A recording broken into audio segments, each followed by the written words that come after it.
When it comes to cooking fried fish, less is definitely more. Thank y'all so much for joining me tonight. I'm going to show you how to make the quickest, simplest, but guaranteed the most delicious fried fish you ever had. Y'all, let's get it going. So I'm going to show you how to make some really no fuss fried catfish. Less is more pretty much when it comes to just about anything, but especially fried catfish.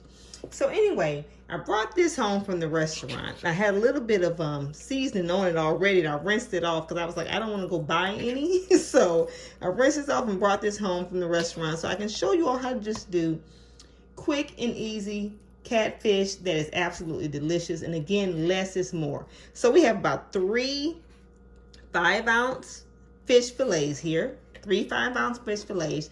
Now in this little bowl here, I have garlic, lemon pepper, and paprika. I have 2 tablespoons of lemon pepper, any brand, 1 tablespoon of garlic salt, and a 1/4 tablespoon of paprika. And I have it in here all blended in. And I will put that exact seasoning amount in the description. So here we're just gonna sprinkle a little bit in here. We're not gonna use nowhere near all of this. And you'll just put the rest of it up.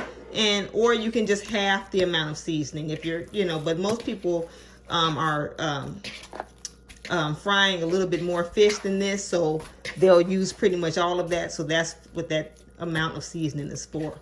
So we're just gonna get this all massaged in here. The lemon pepper blend with that garlic and paprika is the only 3 seasonings we use on here, and it works out great, and it is so good, so flavorful. Again, less is more. Okay, so from here, I'm going to go in and put just some simple self-rising cornmeal mix on it. You can buy fish, the little fish fry meal that they have is strictly for frying fish. I just put simple cornmeal on it. Very, very light. It's almost what I would consider a batter. Let me get my arm out the way here.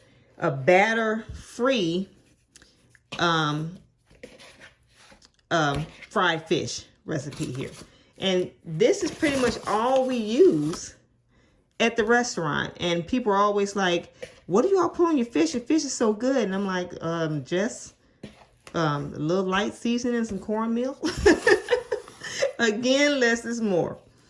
Okay, so we're just gonna finish just putting it on there. We're not. This isn't any eggs, any milk or anything. That, in my opinion, it doesn't need it. I don't knock any other recipes that do use it, but I don't use it. I just simply season the fish, put a little bit of cornmeal, let it sit, and we get ready to fry it. Now, I will put a little bit more of the cornmeal on it after this sits for at least about 5 minutes.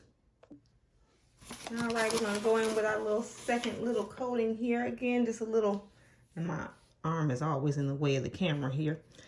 Little light coating here. Again, very, very light. All right. And we're getting ready to put this in the skillet, or if you have a stovetop fryer, you can use that too. But we're getting ready to fry it up. So I was gonna make some tartar sauce, but I realized I did not have any relish, but I got to eat my fish with some type of sauce. So I'm gonna make the other sauce that I love. It's our homemade sauce. We make this sauce a lot at the restaurant, but I'm putting my own little twist on it at home. But it consists of just regular salad dressing or whipped spread, which is like, just a Miracle Whip. But this is a little knockoff here. And I'm going to put about 2 tablespoons in there. About a tablespoon of ranch dressing.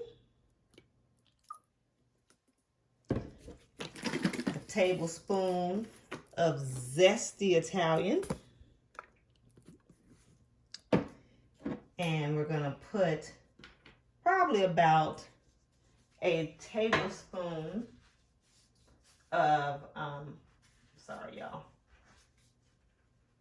tablespoon of, can't hardly get this thing off of here, I'm sorry, of Louisiana hot sauce. Okay, so then I also put just a little bit of pepper. I like a little bit more pepper. Kind of just stir that in real good. I love this sauce. I do prefer my tartar sauce, but I didn't have any relish, so I just made my other good sauce. This is delicious as well. And if I do another fish video, I will definitely show you how to do a delicious homemade tartar sauce. But if you try this sauce, you may not even want the tartar sauce. It is just that good. So I want to get this the color a little bit better for me. So I'm gonna put a little bit more hot sauce in it. All right, that's gonna be so good on that fish here. Okay, and here you have it here. Okay. All right, so that's the sauce, and I will put the exact amount of this special sauce. It's going to be so good on that fish in the description. So we're getting ready to fry this fish, y'all. You want to get it on about 350 degrees, but I'm not using a thermometer, so I'm just using the old-fashioned way. In a cast iron skillet, you can use a stove, of course, not stove top, counter deep fryer. But I'm just doing mine the old-fashioned way, throwing a little cornmeal in there, and I see it bubbling real good. I know it's about ready. And I like to put my fish in the grease, the meaty part down, face down on the meat part. They're getting there real good there. Right? And this fish is going to fry about 3 to 5 minutes. It's not long. There's not a lot of batter on it. And it's going to come up so nice and crispy.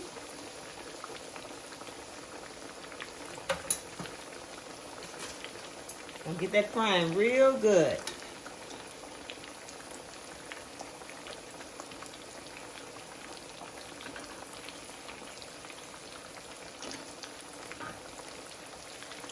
Okay, just kind of move around, make sure it's not sticking there.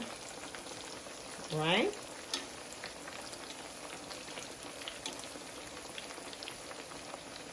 Might fold a little bit. I don't care to fold too bad. I just don't want it to, well, I don't want to fold a little bit. I don't want to fold too bad though. All right? So I'm going to get that cooking real good. Again, about 3 to 5 minutes. After about 2 minutes, I'll probably turn it over and let it finish cooking on the other side real good. Even though it's all submerged right now, it's still cooking, of course, at a higher heat the closer that the fish is to the flame. So you do want to definitely turn it. Now fish can burn. Now fish would not burn as easily on the outside before the inside is done, like chicken, of course. But it can tend to burn if you cook it too high. So even with the fish, I turned it down to medium to high heat. I did not leave it completely on high because we want it to cook evenly without getting done too fast. We want this to fry up very nice and flaky. Okay, it's frying real good, y'all. Frying real good. Okay, so it's been frying about 2 minutes. So now I'm going to take the little tongs here and I'm going to flip it. If I can get it about now, all right? How pretty that is. And that's the reason why I laid on the meaty side first, so it can get nice and golden brown through the majority of the fry. So now I'm flipping it. And we're going to let it cook for about another 2 to 3 minutes here. Nice and crispy. And you want to let it cook nice and brown on that first side. Really get it really good, very crispy and nice and firm. That way when you flip it, it will hold its shape. It will not fall apart while you're flipping it. Because if you allow it to, if you try to flip it too soon, you mess around and break the fish up. And I'm pretty sure that has happened to some of you, because it has happened to me in the past. So you definitely want to get it real good and done on the first side, because the other side is almost done as well. It just really needs to brown. Okay, so we got the other side good and brown here. And now we're just going to get it out of this grease here. See how pretty that is. And the coating on that is so light.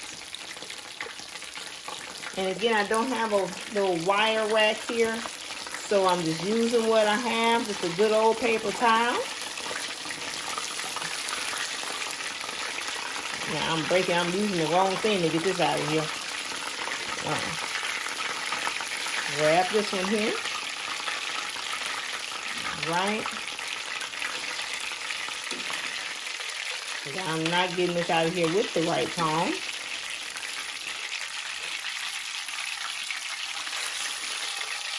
Okay. All right. And look how nice that is.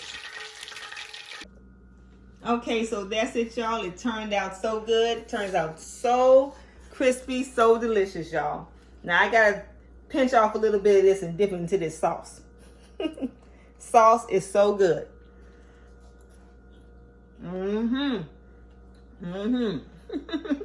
That is on point. Thank y'all so much. Hope y'all enjoy this recipe, and I will see y'all next time.